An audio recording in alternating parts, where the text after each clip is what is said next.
Mi esposa me suplicó que mintiera para proteger su imagen después de que descubrí que tenía una aventura con el esposo de su propia hermana. Pero ya era demasiado tarde para encubrirla. Fue hace unas semanas, un domingo. No sé si eso importa, pero lo tengo muy presente porque era el primer fin de semana en meses que teníamos sin visitas, sin fiestas, sin nadie en la casa. Solo ella y yo. Yo estaba en la sala, viendo un partido, y ella en el cuarto con el celular.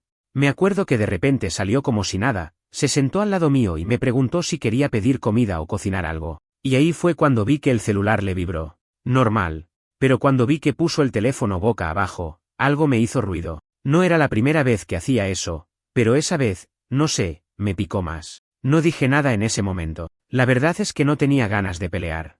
Hacía ya rato que nos hablábamos poco. Todo era rutina. Cama, trabajo, comida, silencio. A veces sexo sin ganas, como si estuviéramos pagando una deuda con el otro. Así que no le dije nada. Pero sí me guardé ese gesto. Y esa noche, cuando ella se durmió, revisé su celular. Nunca había hecho eso antes. O tal vez sí, hace muchos años, pero nunca encontré nada. Esta vez, sí. No fue un mensaje directo, no. No fue un te amo o una nude. Fue algo peor, creo. Fue un mensaje en WhatsApp que decía, ¿ya le dijiste a él lo de anoche o todavía no? Así, sin nombre, sin contexto. Pero lo suficiente como para que todo el cuerpo se me helara. Seguí leyendo. Tenían el chat archivado. Eso me jodió más, como si ella ya supiera que tenía que esconder eso. Había mensajes de semanas atrás. Nada súper explícito, pero sí con muchas referencias a que estaban juntos, que se veían, que se extrañaban, que tenían que ser más discretos porque la familia podía sospechar. Y ahí fue cuando me di cuenta de que no era un tipo cualquiera. Era su cuñado. Sí. El esposo de su hermana. Alguien con quien habíamos compartido navidades, cenas, cumpleaños. El tipo que me ayudó a poner el piso de madera de la sala. Que me prestó plata cuando mi auto se descompuso y el seguro no cubría todo. Ese mismo tipo estaba acostándose con mi esposa. Y ella, que siempre me decía que odiaba los engaños, que nunca podría perdonar una infidelidad. Ella me había clavado el cuchillo más sucio y cobarde. No dormí esa noche. Me quedé en la sala, sin hacer ruido. Esperé que amaneciera. Cuando despertó, le llevé el café como siempre. Me senté frente a ella y le pregunté directo, sin rodeos, ¿te estás acostando con él? Se puso pálida. No dijo nada. Me miró como si hubiera visto un fantasma. Entonces me di cuenta que sí, que era cierto. Lo único que me dijo fue, ¿quién te lo dijo? Como si eso fuera lo importante. Le dije que lo había leído todo, que no necesitaba más pruebas, que si tenía un mínimo de respeto por mí, al menos que no me mintiera más. Y entonces, lloró. Pero no lloró por mí, lloró por ella, por estar atrapada, por haber sido descubierta. No mostró culpa, mostró miedo. Miedo de que todo explotara. Me pidió que no dijera nada, que era un error, que había sido solo unas veces, que estaban confundidos, que si su hermana se enteraba, la familia entera se destruía. Me pidió que pensara en los niños, no nuestros, porque no tenemos hijos, sino los hijos de su hermana.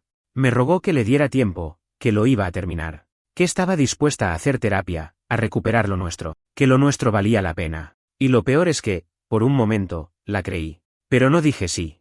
Tampoco dije no. Le dije que necesitaba tiempo, que no sabía qué quería hacer. Me encerré en el cuarto de huéspedes y desde ahí empecé a ver todo distinto. Cada recuerdo, cada palabra, cada vez que me decía que salía a ver a su hermana o que iba sola al mal. Todo me sonaba a mentira.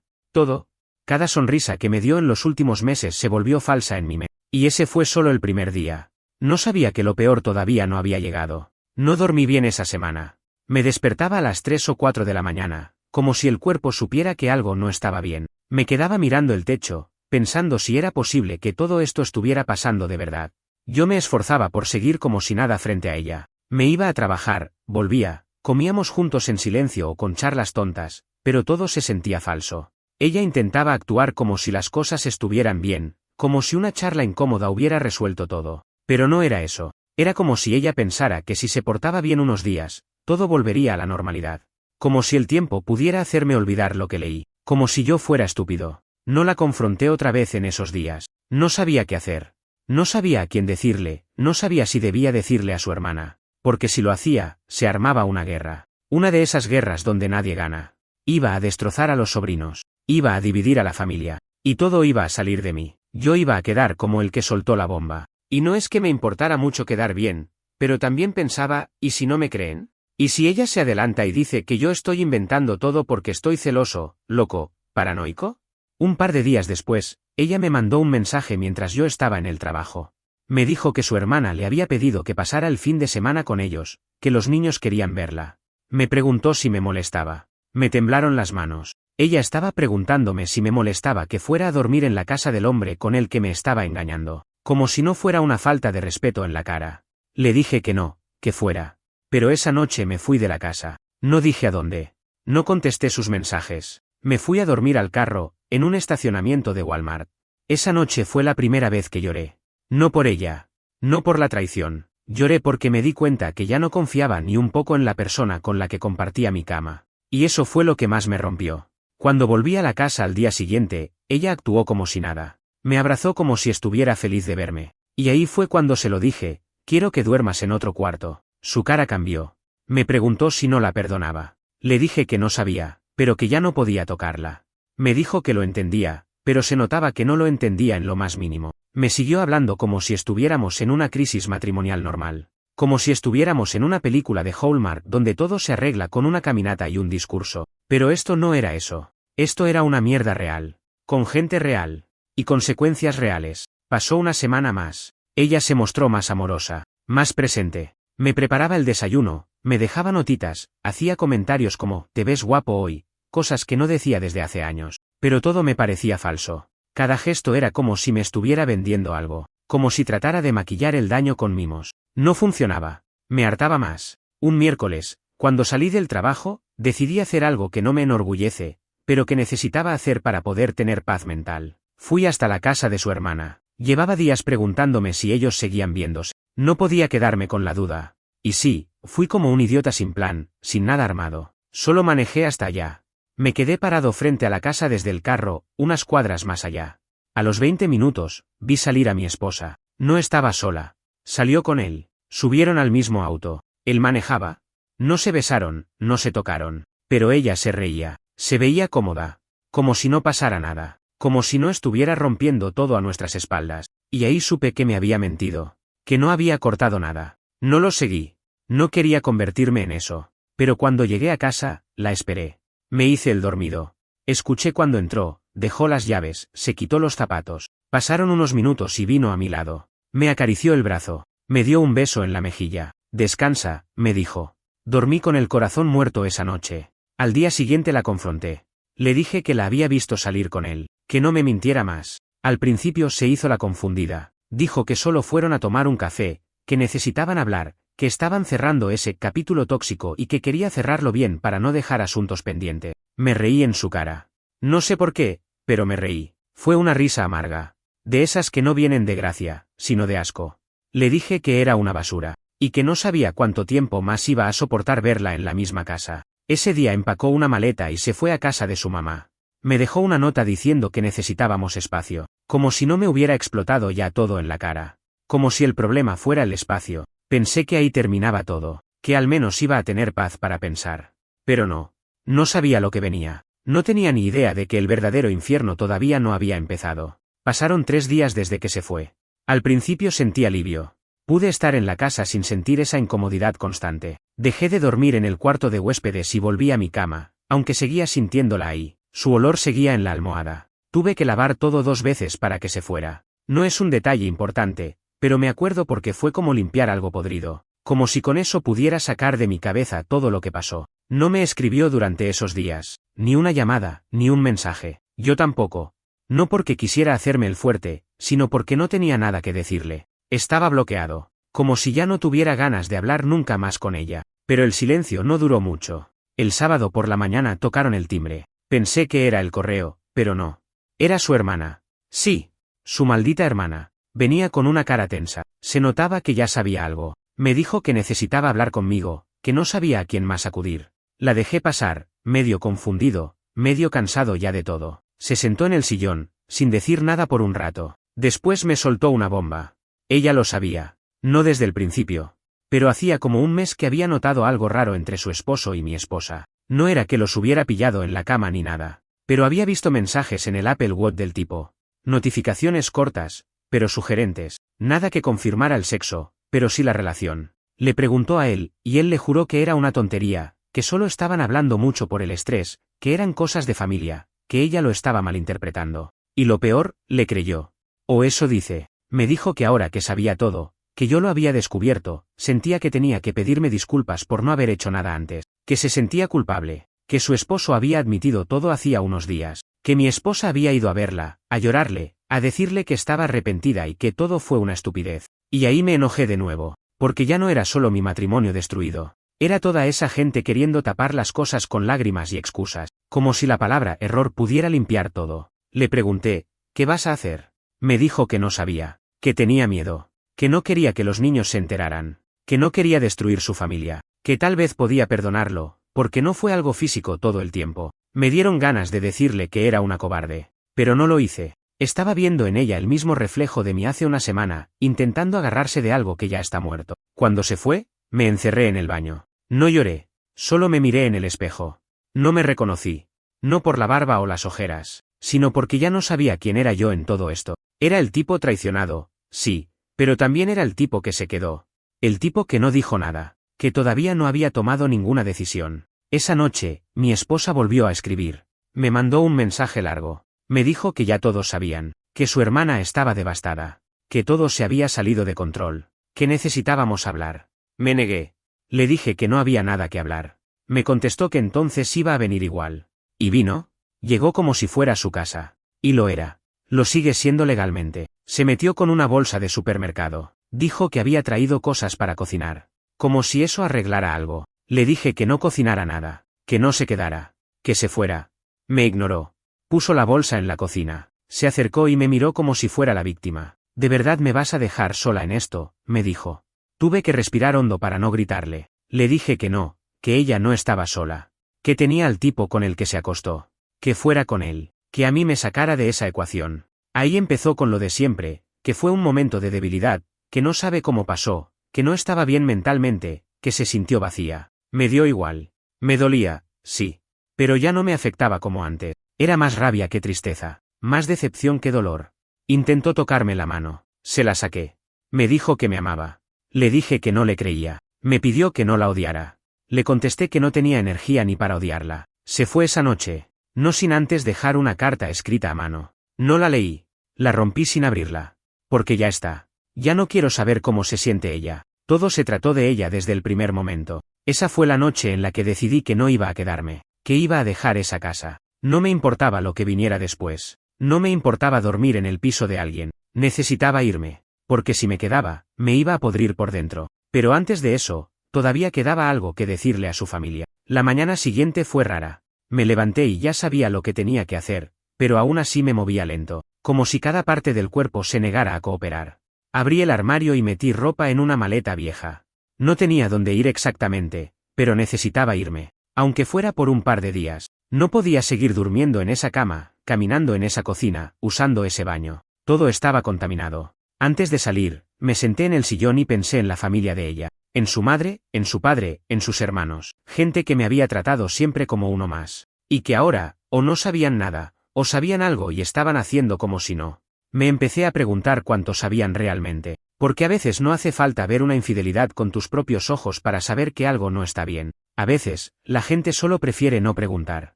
Porque si no preguntas, no tenés que actuar. Y eso me encendió por dentro. Porque mientras yo me estaba destrozando solo en silencio, ellos seguían con sus almuerzos de domingo, sus grupos de WhatsApp, sus selfies en cumpleaños, como si nada hubiera pasado. Tomé el teléfono y llamé a su madre. Ella atendió con tono amable, como siempre. No sabía nada. O al menos eso me hizo creer. Le dije que necesitaba hablar con todos, que si podían juntarse ese mismo día. Me preguntó si era algo malo. Le dije que sí. Esa tarde, fui a la casa de sus padres. Estaban casi todos, su madre, su padre, dos de sus hermanas, y uno de los cuñados que no tenía nada que ver en esto. Obviamente, no estaban ni mi esposa ni el tipo con el que se acostó. Me ofrecieron algo de tomar. Dije que no. Me senté frente a ellos y les conté todo. Sin rodeos, sin pausas. Les dije que ella me había sido infiel con el esposo de su hermana, que llevaba semanas viéndolo, que ella lo había confesado, que yo había visto los mensajes, que no había dudas, que no era un invento, ni una suposición. La madre se tapó la boca con las manos. El padre bajó la mirada. Nadie dijo una palabra durante casi un minuto. Una de las hermanas empezó a llorar. El cuñado que estaba ahí puso cara de que se quería ir corriendo. Nadie sabía cómo responder. Y entonces, el padre me preguntó por qué lo estaba diciendo así, por qué frente a todos, y ahí sí exploté. Le dije que ya estaba harto del secretismo, de la idea de que estas cosas se tapan, de que hay que cuidar a la familia mientras uno se traga la mierda solo. Le dije que no lo hacía por venganza, ni para humillar a nadie, que lo hacía porque no quería cargar con el peso del silencio, que si iban a juzgar a alguien, que fuera a los que traicionaron, no al que fue traicionado. No me defendí más, no necesitaba aprobación, solo quería que lo supieran. Me paré y me fui. Esa noche dormí en el sofá de un compañero de trabajo. Le expliqué lo justo. Me dijo que podía quedarme unos días. No preguntó mucho. Lo agradecí. A la mañana siguiente, tenía más de 20 mensajes de mi esposa, y varios de su hermana. Los leí todos, lloriqueos, culpas, ruegos. Una montaña de perdón, no lo digas así, estás destruyendo a todos. Me reí solo. Porque esa frase me pareció una burla, estás destruyendo a todos, como si yo hubiera hecho algo, como si contar la verdad fuera peor que acostarse con el esposo de tu hermana. Esa frase fue el clavo que faltaba. No había vuelta atrás. Decidí responderle con una sola línea, ya no me importa nada de ustedes, arreglen su desastre. Yo me voy. Y cumplí. Pedí días en el trabajo. No di detalles. Hice las maletas como pude y me fui. Renté un Airbnb fuera del estado, en una zona tranquila. No dije a nadie dónde estaba, solo a mi jefe, por protocolo. Apagué el teléfono. Ahí fue cuando por fin dormí. No bien, pero dormí. Pasaron 2 días y me escribieron al correo. Primero ella, luego su hermana, después su madre. Todos con la misma línea, podemos hablar, no destruyas a la familia, esto no tiene que terminar así. Y ahí me di cuenta de lo enfermo que estaba todo, porque nadie me preguntó cómo estaba yo. Nadie. Todos hablaban del daño general, del grupo, de la imagen, de la reputación. Nadie se tomó un segundo para pensar en lo que habían hecho conmigo. Era como si yo fuera el villano por no haber aceptado quedarme callado. Como si exponer la podredumbre fuera peor que ser parte de ella. Entonces escribí otro correo. Uno largo. Ahí sí les dije todo. Detalles, tiempos, fechas. Les dije que no se preocuparan, que no iba a publicar nada en redes ni hacer escándalo. Que no era mi estilo. Pero que no cuenten conmigo para seguir la farsa. Que no iba a aparecer en más cumpleaños, ni cenas, ni navidades. Que cada vez que brindaran por la familia, yo no iba a estar. Y cerré con una frase que me salió sin pensar, les deseo suerte viviendo con lo que eligieron callar. No respondieron. Por fin, silencio. Pero no duró mucho. El silencio duró exactamente 2 días. El tercer día, alguien tocó la puerta del Airbnb. Me asomé por la ventana y vi a mi esposa, sola, sin maleta, sin nada. Tenía la cara de alguien que no ha dormido en días. No abrí. Me quedé mirando por la cortina hasta que se dio cuenta que la estaba viendo. Golpeó un par de veces más y después se sentó en las escaleras de la entrada. Así, como si nada. Como si eso fuera normal. Como si ella tuviera el derecho de aparecer y pedirme que la escuche. Estuvo ahí como 1 hora. Después se fue. No dejó nota, ni mensaje, nada. Esa noche encendí el celular por primera vez desde que me fui. Tenía llamadas perdidas, mensajes de voz, mensajes escritos, de ella, de su hermana, de su madre, de un número que ni conocía y que resultó ser el de una prima de ella. La historia ya se había regado por toda la familia. No sé si les contaron la verdad completa o una versión suavizada, pero todos querían hablar. Todos querían arreglar. Nadie quería responsabilizar. Escuché uno de los audios. Era ella, llorando. Decía que no estaba bien, que necesitaba ayuda, que se sentía sola, que no podía más. Dijo que no esperaba que yo la perdonara, pero que no soportaba el silencio, que al menos la escuchara una vez más. Y ahí me agarró una mezcla rara. Parte de mí quería ignorarla, dejarla pudrirse en su arrepentimiento, pero otra parte, más jodida, más humana, quería respuestas. No cierre. No paz. Respuestas. Le respondí con un vení mañana a las 6. Te escucho. Y después te vas. La mañana siguiente no me concentré en nada. No pude leer, ni mirar la tele, ni salir a caminar. Me pasé el día entero pensando en qué iba a decirle, en si iba a gritarle, en si iba a tirarle en la cara todo lo que me había hecho sentir. Pero a las 6 en punto, cuando tocó el timbre, no dije nada. Abrí. Entró, se sentó, y se largó a hablar. No paró en 40 minutos. Dijo que todo empezó hace más de 6 meses, que una vez él la acompañó a hacer una compra para el cumpleaños de su hermana, que se quedaron tomando un café, y que ahí sintió algo, que no lo buscó, que solo pasó, que al principio fue solo por mensajes, que después se vieron 2 veces a escondidas, que él también se quejaba de su matrimonio, que decían que se entendían como nadie más los entendía, que se sintió viva por primera vez en años. Me lo dijo como si eso justificara algo. Dijo que lo que tenían era emocional, que solo se acostaron una vez, Le pregunté en qué momento fue. Me lo dijo. Y fue durante una semana en la que yo estaba enfermo con gripe, y ella había dicho que iba a ayudar a su hermana con un problema del carro. Me dieron ganas de vomitar. Intentó tomarse la culpa entera. Dijo que él no la forzó, que ella también cruzó la línea, que no sabía por qué lo hizo, que se sentía vacía, que estaba pasando por una crisis, que yo me había alejado emocionalmente, que se sentía sola. Ahí sí le hablé. Le dije que yo también me sentí solo un montón de veces, que también dudé, que también me cuestioné la relación, que también pensé en irme, pero que nunca traicioné, nunca mentí, nunca me metí con alguien de la familia, porque eso es otra cosa, eso no es un error, eso es una decisión, consciente, fría, repetida. No dijo nada. Le pregunté si seguía en contacto con él. Dijo que no. Le dije que no le creía. Me miró con una cara que no sé si era culpa, miedo o simplemente cansancio. Me dijo que ya no sabía qué hacer para que la perdonara. Le dije que no había nada que hacer, que no había perdón posible. Y entonces hizo algo que no esperaba, se quebró. Pero no un llanto de víctima, no un perdóname más, se desmoronó.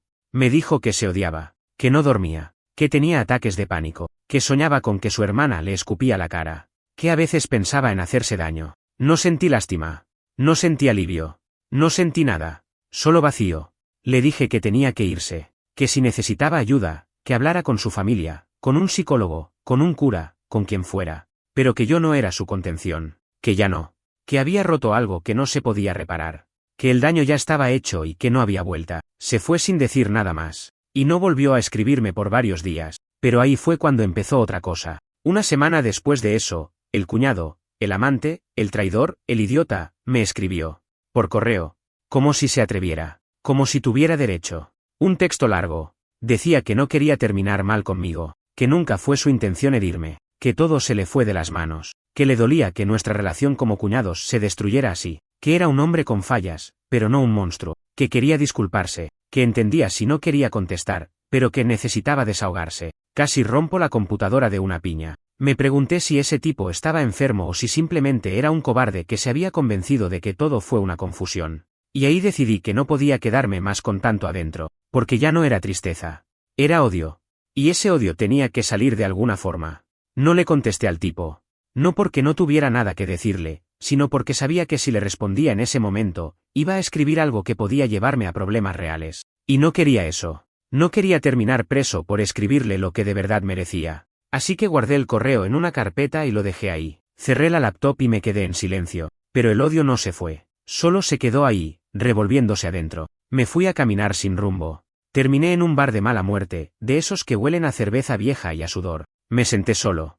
Pedí un whisky. Me lo tomé en silencio. No pensé mucho. Solo estaba ahí, existiendo, como una piedra. Había otras personas, ruidosas, algunas riéndose, otros peleando por billar. Yo estaba ajeno a todo eso, como si mi vida estuviera flotando a unos metros de mí, y yo la mirara desde afuera. A la segunda copa me puse a revisar el celular. Había mensajes nuevos de ella. Uno decía que se había enterado que su excuñado me había escrito. Me pedía que por favor no respondiera, que él solo quería limpiar su imagen, que no le creyera nada. Ya era tarde para eso. No es que le creyera. Es que no me interesaba. Su imagen ya estaba podrida, como la de ella, como la de todos los que sabían algo y callaron. Después de eso, vino una etapa rara, silenciosa, larga. Como si todo el mundo se hubiera cansado de hablarme. Ya no recibía mensajes, no tenía llamadas, nadie me buscaba. Como si todos hubieran aceptado que me fui. Y de cierta forma, sí. Me fui. No físicamente, pero emocionalmente ya no pertenecía a ese círculo. Estaba fuera. Exiliado, por elección. Empecé a vivir en automático. Me levantaba, trabajaba desde la laptop, salía a caminar, comía cualquier porquería, dormía a medias. No sentía nada, ni tristeza, ni enojo, ni alivio. Nada. Era como estar en pausa. Y ahí empecé a pensar en algo que me costó aceptar. Parte de lo que me jodía tanto no era solo la traición. Era que sentía que me robaron mi historia, mi versión de lo que era mi vida. Porque yo pensaba que tenía algo más o menos sólido. Imperfecto, sí, pero real. Una casa, una pareja, una rutina. Y de repente, todo eso se volvió mentira. Como si todo lo que había vivido hubiera sido otra cosa y yo no me di cuenta. Eso es lo que más duele. Te sentís un pelotudo, un ciego.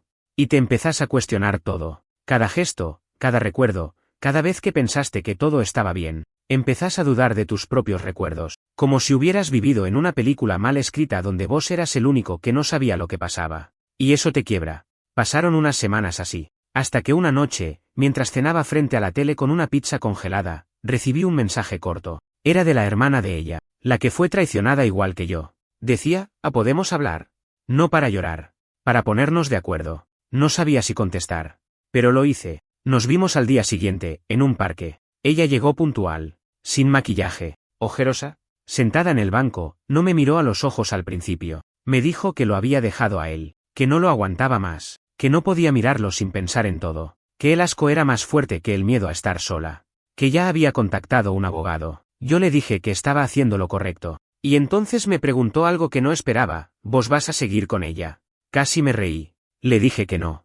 Que nunca más. Que si tenía algo que ver con mi vida, era solo legalmente, hasta que cerremos todo. Que después de eso, desaparecía. Me dijo que me entendía. Y ahí, por primera vez, compartimos algo real. No amor. No comprensión. Solo ese silencio incómodo de los que fueron traicionados por la misma gente. No nos abrazamos. No nos dimos ánimos. Solo nos sentamos un rato más, sin decir nada, y después cada uno se fue por su lado. Fue raro. Pero fue más honesto que todo lo que viví en los últimos meses. Después de eso, volví a escribirle a mi esposa. Le dije que quería empezar el proceso legal de separación. Que ya no podía más con la incertidumbre. Que necesitaba cerrar esto. Me respondió con un simple ok. Ningún llanto. Ningún no por favor. Solo eso. No sé si fue porque finalmente entendió, o porque ya estaba cansada también. No importa. Solo sé que por primera vez en mucho tiempo, no sentí peso al leer algo suyo. Y ahí empezó la última etapa, la del cierre. O algo que se parece a eso. Iniciar el proceso legal fue menos doloroso de lo que pensé. No porque no importara, sino porque para ese punto ya estaba anestesiado. El abogado me explicó las opciones, me preguntó si había bienes en común, cuentas, propiedades. Le dije que la casa estaba a nombre de los dos, pero yo no la quería. Que se la quede.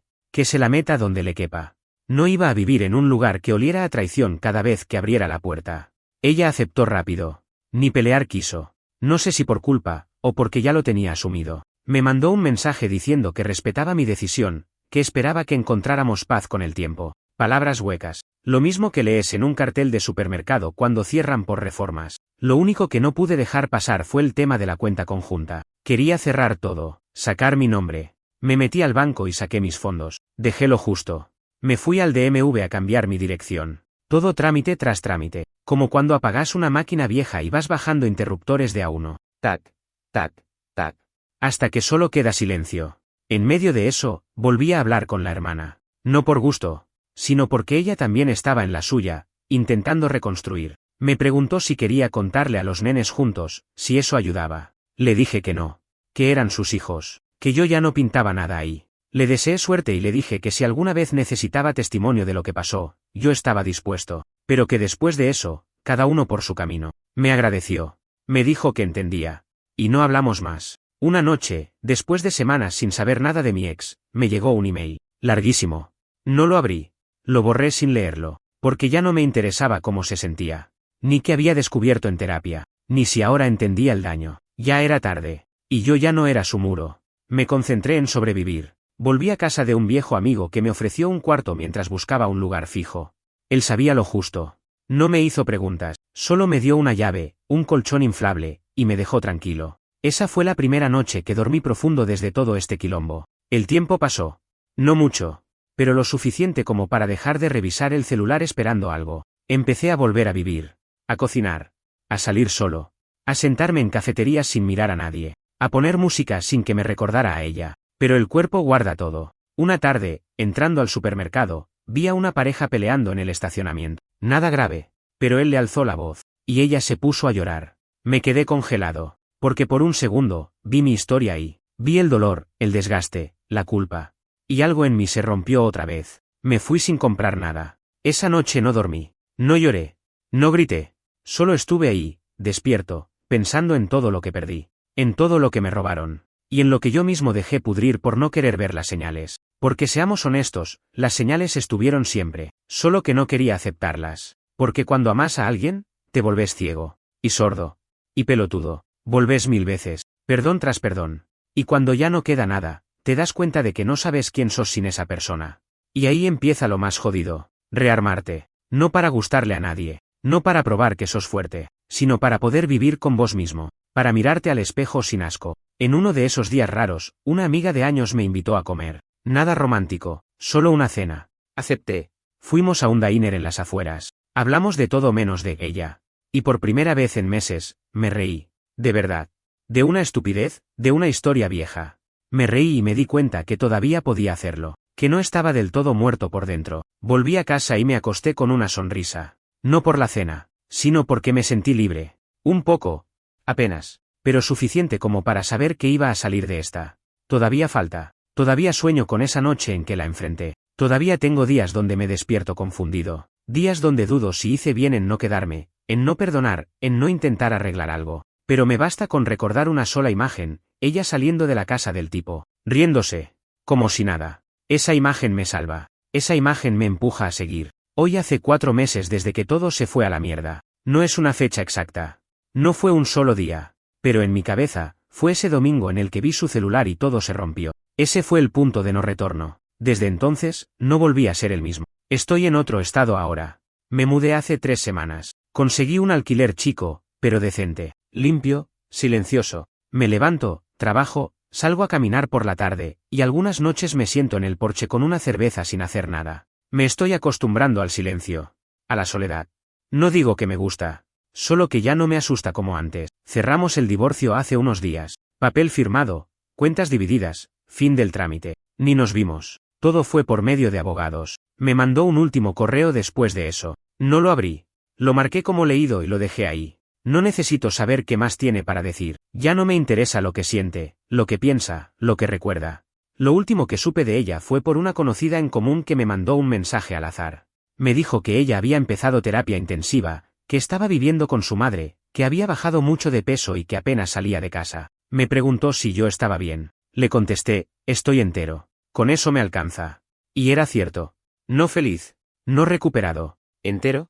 Lo suficiente para no romperme al levantarme. Lo suficiente para no revisar el teléfono cada vez que suena. Lo suficiente para no maldecir cada vez que pienso en lo que pasó. A veces vuelven los recuerdos, como flashazos, momentos simples que ahora duelen por lo que representaban. Una tarde en que cocinábamos juntos, un viaje en carretera, su risa viendo alguna serie estúpida, cosas chiquitas que ahora duelen más que las grandes, porque eran reales, y ya no existen. O peor, existieron, pero se mancharon para siempre. No hay limpieza para eso. También volví a tener citas, un par. Nada serio, gente buena, amable. Pero todavía no tengo ganas. Estoy ahí, con una sonrisa educada, con respuestas automáticas, pero no conecto. No quiero conectar todavía. No quiero arrastrar mis ruinas a otra persona. Tal vez algún día. O tal vez no. Me reencontré con mi viejo yo en pedazos. No el tipo feliz y completo, pero sí uno que puede hacer café por la mañana sin pensar en a quién se lo va a servir. Uno que se puede mirar al espejo y por lo menos, no bajar la mirada. Uno que ya no necesita entender por qué pasó todo. Porque ya entendí que no siempre hay una respuesta. A veces las personas hacen mierda las cosas solo porque pueden, porque no se frenan, porque les gana el deseo, el vacío, la idiotez. Y vos te quedás ahí, recogiendo los pedazos sin que nadie te los devuelva completos. Perdoné. No a ella. A mí.